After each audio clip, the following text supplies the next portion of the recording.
Cotton seeds were brought in on the first fleet, and while some cotton was grown for export in the 1800s, the modern industry didn't take off until the early 60s.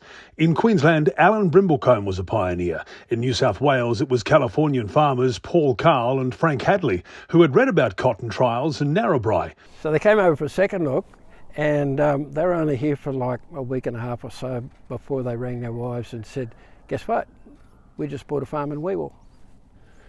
And Dad told Mum that he'd be home in another week or so, and that we were moving to Australia before Christmas, which gave her 3 months to pack everything up and leave.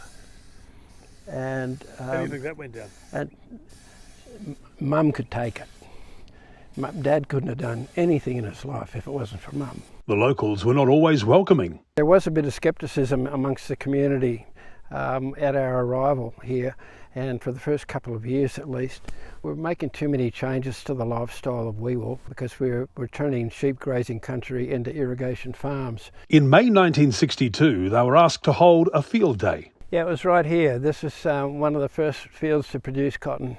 So it was a picking time, and it was basically a picking demonstration.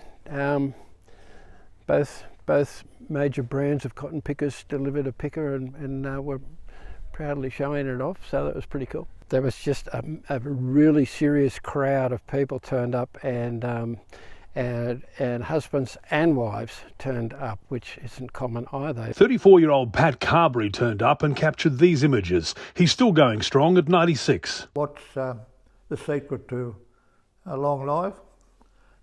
Scotch whisky and red wine. But Pat wasn't an easy convert to cotton. I came away from that field day and said, I will never, ever, ever grow cotton. It just looked to be too difficult. 2 years later, a change of heart.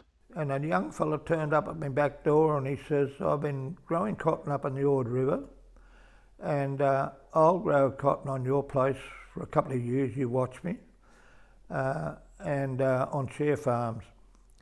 And now I've got a backer, and his backer was Jerry Harvey. With backing and enthusiasm, the Carberrys began growing cotton, and they still do today. Pat, Mike and Sam, 3 generations, still heavily involved, as are the Kahls. Both families shining examples of pioneers with a love for cotton that shows no end.